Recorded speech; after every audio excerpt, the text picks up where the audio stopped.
As many of you may know, the newest book by Ripley's Mind Blown is now available, and in the 17th edition of the Ripley's Annual, your mind is going to be blown away by over 1,200 strange stories, unusual feats, and hair-raising oddities from around the world. Now, I was flipping through the book the other day, soaking up those in-depth features, the science behind some of the weirdest facts, amazing photographs, and contributions from Ripley's fans from all over, and I got really hooked on the infographics in the book. A, because I love a good stat, B, love a theme, and C, these are just some wild tidbits tucked away within the pages.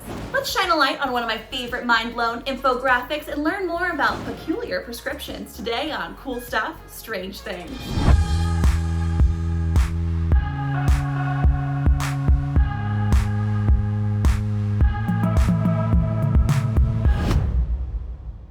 Let's kick things off in 1973 when an obese 27-year-old Scottish man went on the most extreme diet imaginable, fasting for 382 days under medical supervision, losing an extraordinary 276 pounds.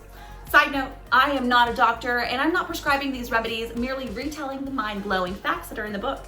Let's actually dig deeper into the history of fasting while we're at it though. If you thought the obsession with men and women's eating habits was a modern problem, even 1970s modern, like that fact in Mind Blown, think again. In the Victorian era, there were several cases of young preteen to teenage girls who made names for themselves by refusing food and sometimes even water. These fasting girls were known far and wide for their ability to go long periods without eating, and in some cases, for the magical powers they claimed to possess just because of this practice. Meet Molly Fancher. Now, perhaps one of the most well-known of the fasting girls was Molly Fancher, who was also dubbed the Brooklyn Enigma. So Fancher lived from 1848 to 1916, and at 16 years old, she experienced a severe accident where she became caught under a carriage and was drugged behind, leading to some serious side effects. She lost most of her senses, like sight, taste, touch, smell, and she was also paralyzed. If that wasn't enough, she stopped eating or drinking anything and claimed to have powers like clairvoyance. People who observed her stated that her stomach collapsed to the point where she could see her spinal cord from the other side. And Fancher started eating again after about 16 years, but no one was able to confirm or deny whether she was truly miraculous. It's likely that Molly Fancher and the other fasting girls were actually dealing with a form of anorexia nervosa, an illness we now understand much better than when these girls were alive. But if this was true, the girls themselves may have completely believed in those supernatural abilities. Moving on to some extra calories. Beer spas are all the buzz in Europe, Japan, even parts of America because the yeast in bubbly brews is believed to boast cleansing properties and ease muscle and joint soreness. Yes, cleansing properties, but is there actually a health benefit to kicking back a few cold ones? Research has proven that beer contains antioxidants and B vitamins, as well as ethanol and silicon, which help prevent osteoporosis and can grow new bone tissue. Next up, for those suffering from sleep apnea, researchers in Switzerland have stumbled across an effective, albeit pretty impractical, new treatment option: playing the didgeridoo. Now, before you didgeridoo it, the facts. The didgeridoo is a very long, cylindrical wind instrument that was invented over 1,500 years ago by indigenous Australians.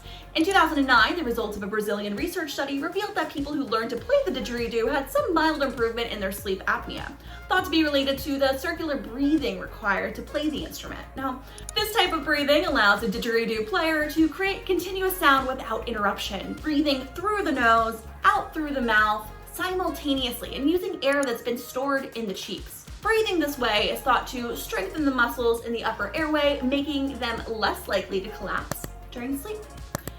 And last but not least, the most cringeworthy prescription on the list for sure. The treatment known as fecal bacterial therapy involves a healthy person donating their poop so it can be liquefied and transplanted into a sick person's rectum, recolonizing their intestines with a healthy donor's bacterium in the process.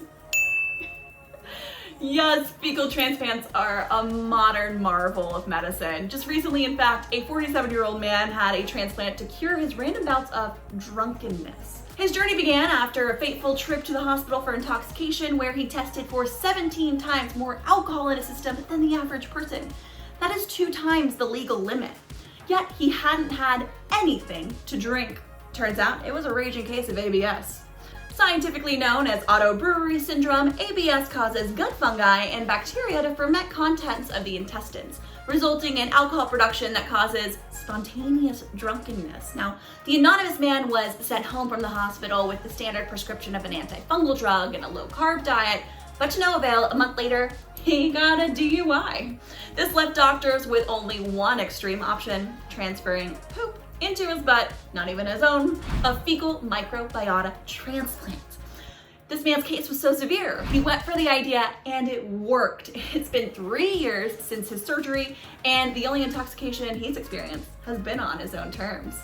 I told you these were some peculiar prescriptions, and that is coming from a girl that got a medicinal leech facial. Never gonna forget that one. For more mind-blowing facts and unbelievably awesome stories, check out the 17th edition of the Ripley's annual Ripley's Believe It or Not Mind Blown, on sale now. Thanks for watching. I'm Sabrina Seek, and we'll be back next week with more cool stuff and strange things.